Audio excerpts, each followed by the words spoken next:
皆さん、また来てくださってありがとうございます。こちらは快晴の秋のマンハッタンニューヨーク水曜日の午後です。ということでね、今週もすごいめちゃくちゃいろんなことが起こってるんですよ。だからちょっとまとめるとですね、まず月曜日、トランプさんの例のラティーシャ・ジェームスっていうニューヨークの司法長官、なんかこの人すごい気持ち悪いんですね。なんかトランプストーカーみたいで。で、この司法長官が、また自分の司法長官としての特権を利用して、フル活用して、でっち上げ事件を作り出して、トランプさんを今週1週間、ニューヨークの法廷に引っ張り出します。ということで、1日目、2日目、今日3日目なんですけど、このでっち上げ事件がスタートいたしました。で、火曜日はですね、もちろんトランプさんまたいてらっしゃったんですけど、別の事件としてですね、ハンター・バイデンの例の銃刀法違反、これ not guilty ということで無罪判決が出て万々歳ということで、その事件もありました。これでね、ちょっとバズったのがね、ボスで出てきたんですよ。で、それっていうのがこの無罪っていうことに関して、この人がドラッグをもうやってちゃいけないっていうことがあったんですね。で、髪の毛を調べられると、これ何ヶ月も前にも遡ってドラッグをやってたっていうことはバレちゃうんですね。今日やらなかったとか、先週やらなかったとかじゃなくて、髪の毛ってそれまで全部出ちゃうから、だから坊主できたんだっていうことで少しバズっていました。で、もう一つが、マッカーシーさん、下院議長、共和党の下院議長のマッカーシーさんが、解任されたっていう大事件が起きました。もう一個ね、大事件じゃないんですけど、最高裁が民主党のアンポンタンがトランプさんを選挙から排除しようとして1月6日の反逆罪っていうことでトランプを排除するべきだ、候補として出させるべきじゃないっていうことを最高裁に訴えてたんですけど、最高裁がそれを棄却しました。ということで、この4つ大事件がすでに今週水曜日の今の時点で起きていますということで見てください。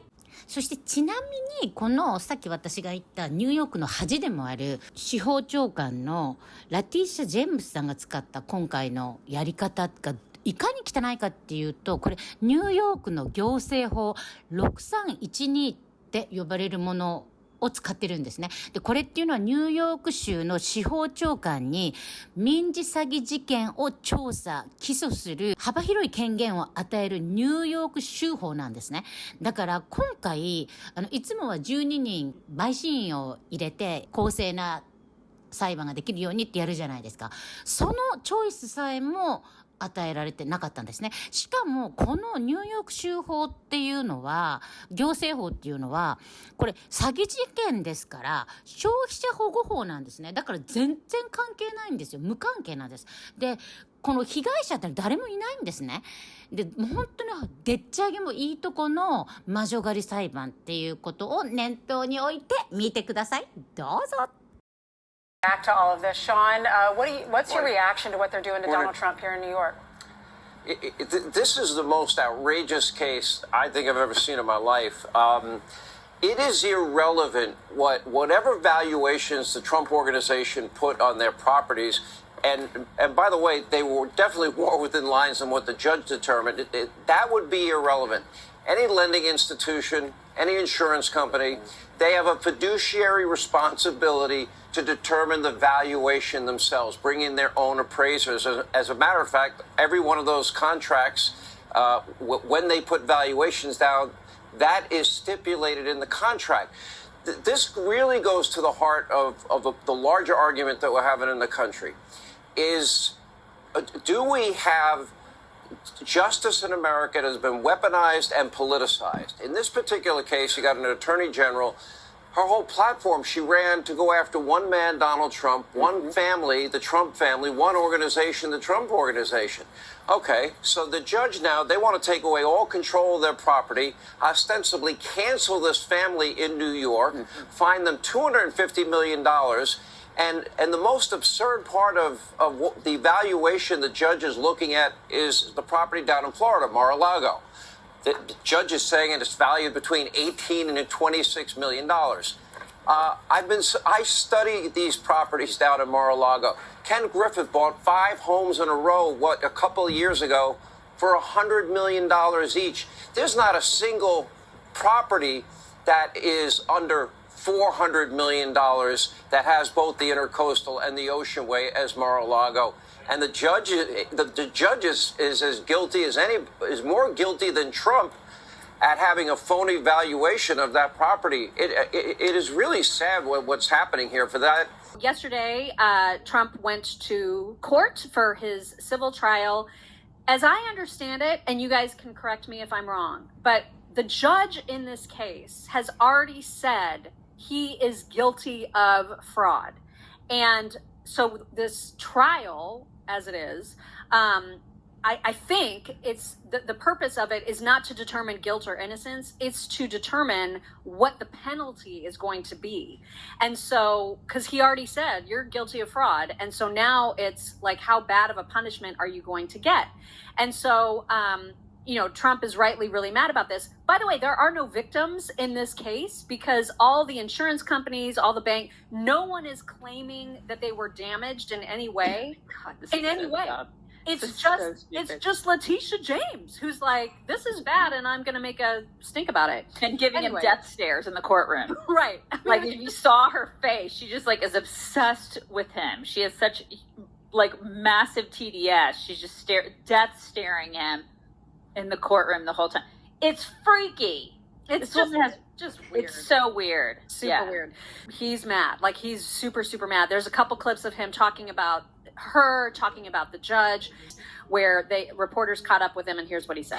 This is a continuation of the single greatest witch hunt of all time. We have a rogue judge who rules that properties are worth a tiny fraction, 1/100th, a tiny fraction of what they actually are. We have a racist attorney general who's a horror show who ran on the basis that she was going to get Trump before she even knew anything about me. She used this to run for governor. She failed in her attempt to run for governor. She had virtually no polling. She came back and she said, well, now I'll go back to get Trump again. And we're going to be here for months with a judge that already made up his mind. It's ridiculous. He's a Democrat judge. He's an operative, and it's ridiculous. Other than that, things went very well. Will you come back after lunch?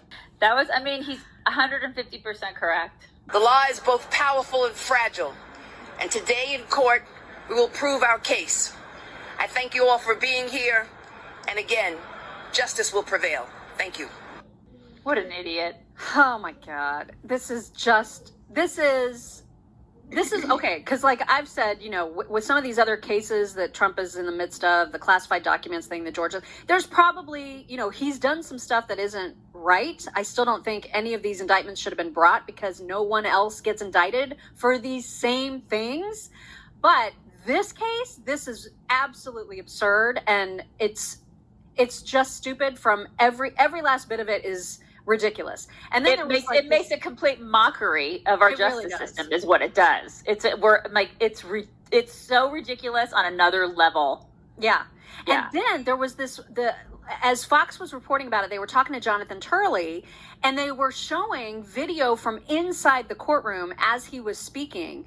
And it gets to when the camera pans to the judge, he gets all like camera happy and is like taking off his glasses to put his best face forward. He's J-Lo. So bizarre. He's freaking J-Lo, you guys. If you guys didn't see that, check this out. To be, or would they just be simply ushered out when we're gavelled to order? Well, you're more likely to have cameras in state proceedings, and so it's up to the discretion of the judge.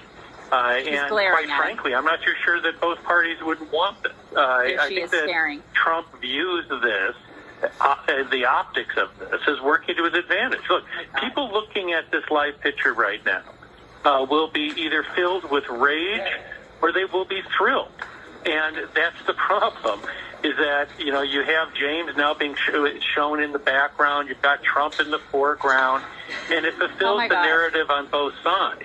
Trump is likely I mean, what is even happening? Yeah.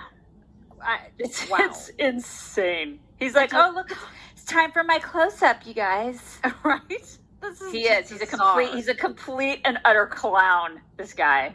Yeah. Oh my And God. how can Democrats look at that and be like, this is a normal court situation? Right, this is on the up and up for sure. Yeah, it's totally normal, you guys. Alina Habba, Trump's attorney, is somehow at fault. Explain what is going on with these rumors here. Yeah, exactly, Eric. There were expert opinions that we didn't get to put on trial. There were decisions like that. And I have to address this one common misconception in the press. And unfortunately, it just keeps getting repeated, which is that we had this great option to have a box checked for a jury. No, we didn't have that. That's not how this works. They brought it under Section 6312, which is a very narrow, not appropriately used section of the law, which is for consumer protections, not this. And that is why we're sitting here in front of a judge dealing with values of property where real estate, anybody with real estate brains, anybody with real estate experience, even laymen can understand that a tax assessment is not the same as the market value of your property, period. And the point being, the only harm that could have come to anyone were the lenders, the insurers, and they're like, no, we're fine with this. This really feels like they're just going after Trump, not because someone was harmed, they just want to go after Trump.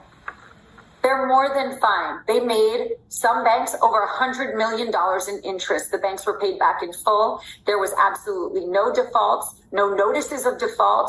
Every loan was paid back and paid back sometimes early. This is a joke. The city of New York is falling apart, and we have an AG attacking Trump from before she was even in office because it's a political ambition of hers. That's why the podium was ready for her. She ran on this, for Christ's sake. Yeah. They have to appeal. Like, whatever the judgment is, they have to appeal. This is just bonkers, this whole thing. The fact that there's no victims, it's just the attorney general has just decided, I don't like Trump, and so I'm just gonna make him pay civil penalties because I can. No, that's not how this works. It should make everybody sick that this is even happening. I can't believe this is our country. I just can't believe this is happening. Well, and Democrats should be sick about this. It could happen to them, for crying out loud. My God. At the end, Trump came out feeling very optimistic trial, but here's what he said after the fact. I think that was very good. That last 5 minutes was outstanding because the judge essentially conceded that the statute of limitations that we won at the Court of Appeals is in effect. Therefore, about 80% of the case is over. So I don't know if that's right or not, but he seems very optimistic about it. And so maybe it will. Maybe part of it will get dismissed. They're talking about a minimum penalty, minimum of $250,000. That's outrageous. That's a lot of money. It's outrageous. Yeah. You shouldn't even be there. You shouldn't even be there for this bullshit. Yeah. It's unbelievable. As you're all probably well aware by now, for the first time in the country's history, the House of Representatives voted yesterday to vacate the speakership, ending Kevin McCarthy's tenure just short of the 270-day mark. In the end, the vote came out 216 to 210, with 208 Democrats joining the 8 rebel Republicans breaking rank.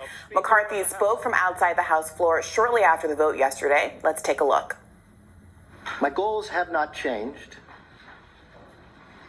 My ability to fight is just in a different form. You need 218. Unfortunately, 4% of our conference can join all the Democrats and dictate who can be the Republican speaker in this House. ということで、これに関しては賛否両論あって、私もちょっとわからないんですけど、ここでトランプさんのトゥルーソーシャルのコメントを載せます。どうぞ。